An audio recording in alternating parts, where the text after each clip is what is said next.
Hello friends, welcome to my channel Understanding Academic Fundamentals. Today I am going to start with new video series on object oriented programming. Okay, so please share your feedbacks in comments and don't forget to like and subscribe.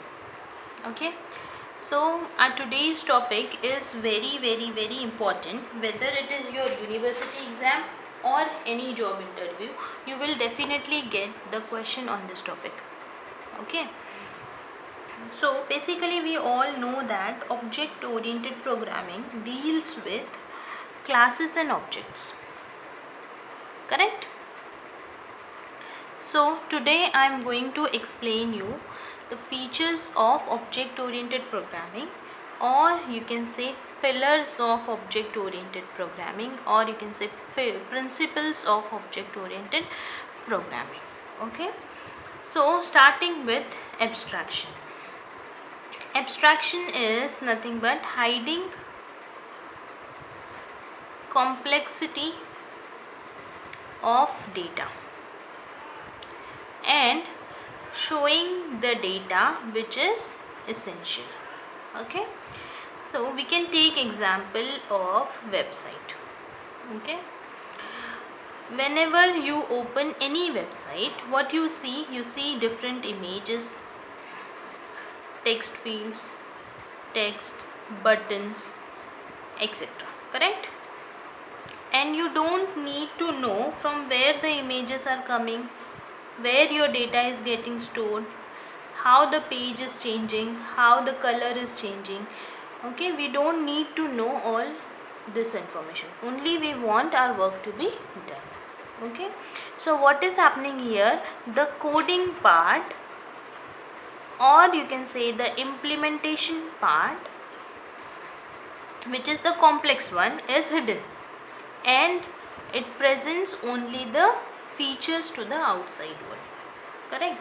So this is what abstraction is. Okay, you can take one more example, car. Okay, so in car, driver only needs to know the basic functionalities of accelerator and brake.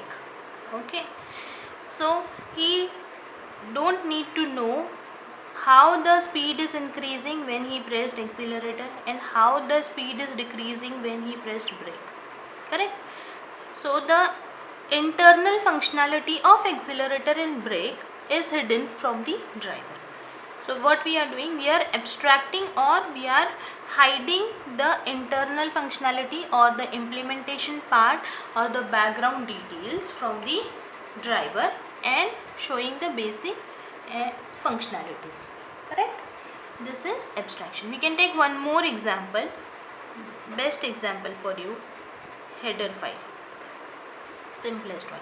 We know that header file contains functions and we can use these functions directly in our program, correct?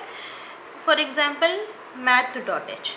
So in math.h there are different mathematical functions which can be used in our program without writing the implementation and without knowing the implementation detail, correct? So we can use the feature without need to know how it is implemented, where it is implemented. Okay, this is called as abstraction. So the main advantage of abstraction is what? It reduces code complexity.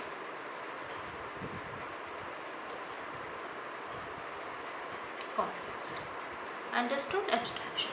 Now moving to encapsulation. Encapsulation is binding or wrapping data into a single unit called as encapsulation. Okay, for example, class. What is class? Class is collection of data members and member functions, correct? Okay, so we are binding or wrapping or encapsulating this data members and member functions into a single unit called class. Okay, so Encapsulation can be used for the purpose of protection. Take simple example of salary of employee. So not anybody should know the salary of employee, correct? So unless and until you have the access to the class, you cannot view the salary of employee, correct? So we can use encapsulation for the purpose of protection also. Okay, then next is inheritance. Inheritance is, suppose, okay, we have some inherited properties or inherited characteristics from our parent, correct? And we are having our own characteristics too. Okay, so same concept is used here, parent and child.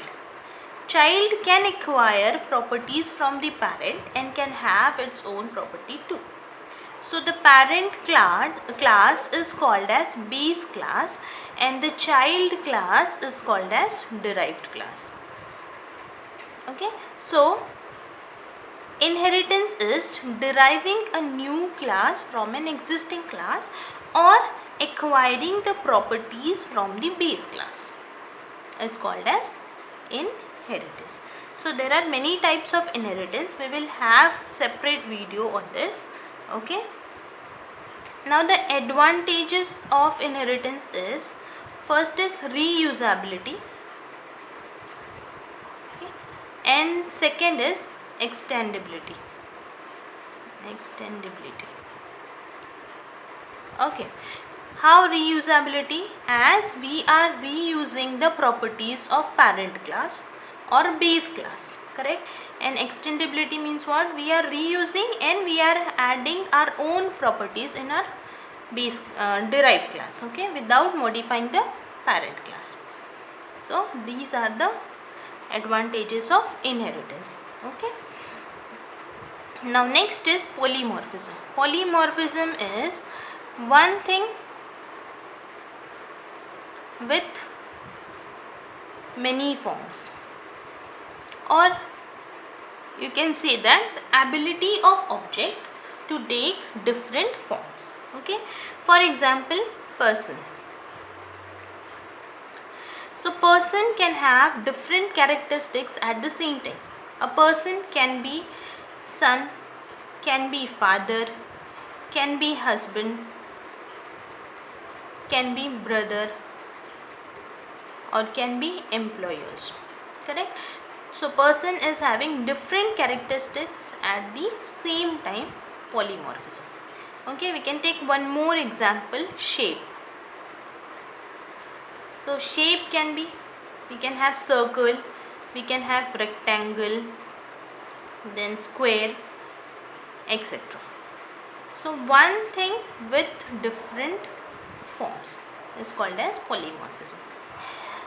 And there are two types of polymorphism. One is compile time polymorphism and second one is runtime polymorphism. Compile time polymorphism is also called as overloading and runtime polymorphism is also called as overriding. Okay, and we will have separate videos for overloading and overriding too. Okay, so this is about features of object oriented programming. Okay, we will revise it once. So abstraction is hiding the complexity of data.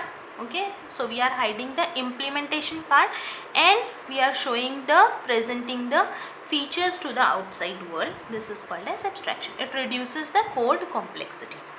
Then we have seen encapsulation. In encapsulation, what we are doing, we are binding or wrapping the data members and member function into a single unit, that is encapsulation.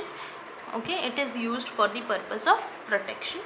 Then we have seen inheritance. In inheritance we have base class and derived class. So derived class is acquiring the properties from the base class and advantages are reusability and extendability, as we are reusing the properties of base class and we are adding our own properties in the derived class.